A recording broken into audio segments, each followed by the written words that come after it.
नमस्कार दोस्तों, हम अनंत स्पर्शियों के व्याख्यान निरंतर देख रहे हैं। इसी कड़ी में मैं आज अपना 7वां व्याख्यान अनंत स्पर्शी पर आपको देने जा रहा हूं। इस व्याख्यान में मैं वक्र और अनंत स्पर्शियों के प्रतिच्छेदन के बारे में बात करूंगा। अनंत स्पर्शियां कैसे निकालनी है इसके बारे में हम पिछले 6 व्याख्यानों में डिस्कस कर चुके हैं। आशा करता हूँ आपने वो व्याख्यान देखे भी होंगे। नहीं देखे हैं तो आप दोबारा उनको लिंक पे जाके और देखें। वक्र और उसके अनंत स्पर्शियों के प्रतिच्छेदन के बारे में बात करें तो हम ये जानते हैं कि एक सरल रेखा nवें घात के वक्र को n बिंदुओं पर काटती है, लेकिन अनंत स्पर्शियों के केस में यह थोड़ा सा अलग हो जाता है, क्योंकि अनंत स्पर्शियां के जो 2 बिंदु होते हैं वो अनंत पर होते हैं। इसका मतलब एक अनंत स्पर्शी nवें घात के वक्र को केवल n-2 बिंदुओं पर ही काटेगी। अब nवें घात के वक्र में कितनी अनंत स्पर्शियां होगी? n। इसका मतलब जब एक अनंत स्पर्शी वक्र को n-2 बिंदुओं पर काटती है तो n अनंत स्पर्शियां कितने बिंदुओं पर काटेगी? n-2। अर्थात हम कह सकते हैं कि nवें घात की n स्पर्शियां वक्र को n-2 बिंदुओं पर काटती है या मिलती है। ये एक सूत्र बन गया। अब हम क्या करते हैं कि पहला समीकरण तो वक्र की समीकरण जो दी गई है उसी को लिखते हैं। माना वो हमने फॉर्म मान ली है, जरूरी नहीं ऐसी फॉर्म आए। fn + fn-2 = 0, जिसको समीकरण नंबर 1 कहा। ये वक्र की समीकरण है। अब इस वक्र की समीकरण की अनंत स्पर्शियां हम ज्ञात करते हैं। अनंत स्पर्शी ज्ञात करने के लिए चाहे आप x = 1 y = m रखकर ज्ञात करें, या लघु विधियों से, या सीमा विधि से, या निरीक्षण विधि से, जो मर्जी हो, जो उस वक्र में लग रहा हो उस विधि से अनंत स्पर्शियां हमें ज्ञात करनी है। मान लिया हमने यहाँ पे अनंत स्पर्शियां fn = 0 आ गई। fn = 0 उन अनंत स्पर्शियों की संयुक्त समीकरण है। जितनी भी अनंत स्पर्शियां आई है उनको हमने गुणा करके एक फैक्टर, एक गुणनखंड हमने ज्ञात कर लिया है। एक पद हमने ज्ञात कर लिया है xy के रूप में। वो एक संयुक्त समीकरण है। इसको समीकरण नंबर 2 कहा।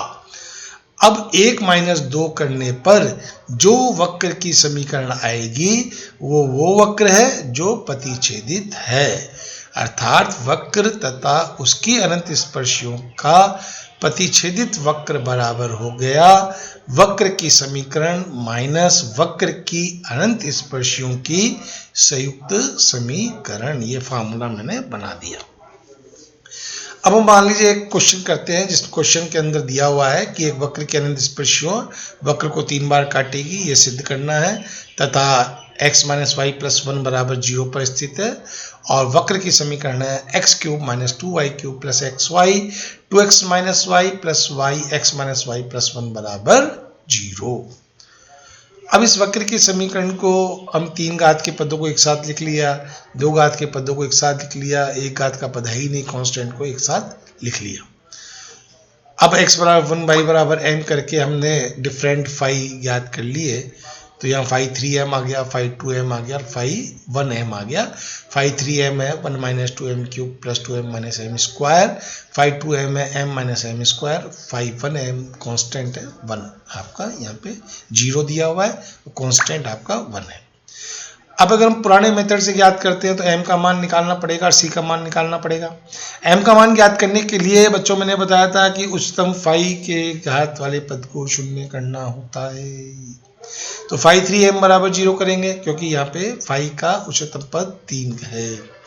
तो फाई 3m 0 किया तो आ गया 1 - 2m³ + 2m - m² = 0, जिसको हल करने पे m के मान आ गए 1 - 1 - 1/2, जो कि सारे अलग अलग है।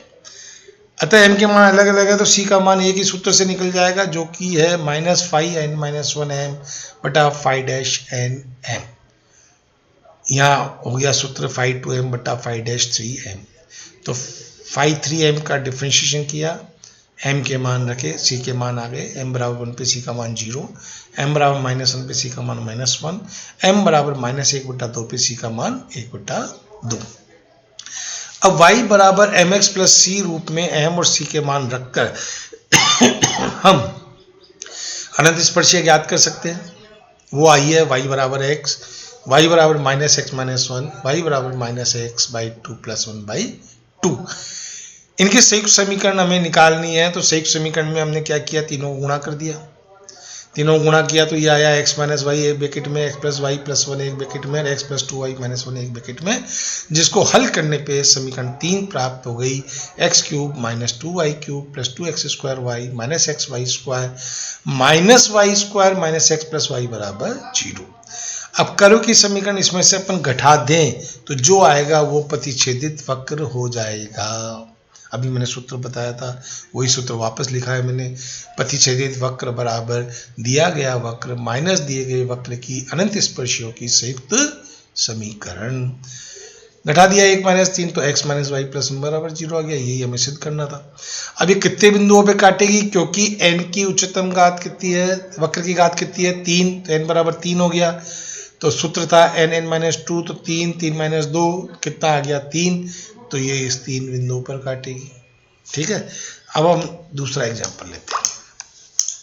दूसरा एग्जांपल में मैंने लिया उस ये देखो मैं डिफरेंट टाइप के सवाल ले रहा हूँ, सारे क्वेश्चंस मैं यहाँ नहीं करा रहा हूँ, लेकिन डिफरेंट टाइप के ले रहा हूँ। इस टाइप के आप क्वेश्चन इसको देख के दूसरे क्वेश्चंस कर सकते हैं। उस त्रिघात वक्र की समीकरण ज्ञात कीजिए जिसकी अनंत स्पर्शिया वही है जो निम्न वक्र की है और जो इन बिंदुओं से गुजरती है। कौन कौन से बिंदु, 0 0 0 1 और 1 0। तो हमको जो वक्र दिया गया है x³ - 6x² y + 11xy² - 6y³ + x + y + 1 बराबर 0। इससे हम अनंत स्पर्शिया ज्ञात करेंगे। ये जो त्रिघात वाला पद है उसके टुकड़े हो सकते हैं, तो मैंने यहाँ पे कर दिए। नहीं हो तो आप वही x बराबर 1 y बराबर m करके m के मान ज्ञात करने, m के संगत c के मान ज्ञात करने। लेकिन यहाँ टुकड़े हो सकते थे तो मैंने कर दिए। तो x - y, x - 2y, x - 3y इसके टुकड़े हो रहे हैं, प्लस x + y + 1 बराबर 0। तो इसकी अनंत स्पर्शी देखो f3 + f1 बराबर 0 आ रहा है। तो निरीक्षण विधि से, क्योंकि f3 एक घाती गुणनखंड वास्तविक है और f3 और f1 में 2 घात का अंतर है, इसलिए निरीक्षण विधि कहती है कि f3 बराबर 0 इसका अनंत स्पर्शी का संयुक्त समीकरण होगा। वो अपन ने लिख दिया और इससे समीकरण नंबर 2 प्राप्त हो गई। अब ये क्या कह रहा है, यहां तक तो अनंत स्पर्शी ज्ञात कर दिया। प्रतिच्छेदित वक्र ने पूछ के वो त्रिघात का वक्र पूछा जा रहा है। अब त्रिघात का जो वक्र पूछा गया है तो अनंत स्पर्शी प्लस, अगर हम देखें वक्र की समीकरण, तो बच्चों ये ध्यान रखना, अगर त्रिघात का पद कहा जा रहा है तो वक्र की समीकरण बराबर होगा संयुक्त समीकरण प्लस कांस्टेंट बराबर 0। ये ध्यान रखना। तो हमने वही किया, सॉरी कांस्टेंट की जगह रेखिक समीकरण आएगी, तो वही किया। f3 + f1 बराबर 0, f3 लिख दिया और f1 की जगह हमने लिख दिया ax + by + c बराबर 0। ये आप ध्यान रखें। अगर द्विघात का पद है तो उसका वक्र का समीकरण होगा अनंत स्पर्शियों के समीकरण प्लस कांस्टेंट बराबर 0। त्रिघात का पद है तो होगा अनंत स्पर्शियों की संयुक्त समीकरण प्लस रेखिक समीकरण बराबर 0। और चतुर्थ घात का है तो अनंत स्पर्शियों की संयुक्त समीकरण प्लस द्विघात समीकरण बराबर 0। क्योंकि यहाँ पे त्रिघात पद पूछा है तो वक्र के अनंत स्पर्शियों के समीकरण प्लस रेखिक गुणनखंड, जो कि हमने माना है ax + by + c बराबर 0। अब जो बिंदु दिए गए हैं 0 0 और 0 1 और 1 0, ये हम रखते हैं और यहाँ से ABC निकालते हैं। तो ABC निकालने के बाद a बराबर -1, b बराबर 6, c बराबर 0 आ जाता है। उसको रख दीजिए, जो भी आता है वो वक्र की समीकरण हो गई। वो त्रिघात का वक्र जो हमें चाहिए वो प्राप्त हो गया। ऐसे ही और क्वेश्चंस हैं जिसको आप देखेंगे, मनन करेंगे, टेक्स्ट बुक्स में से कुछ एग्जाम्पल्स देखेंगे, कुछ मैंने जो कराया उसमें से देखेंगे, तो आप आसानी से सॉल्व कर सकते हैं। कोशिश करें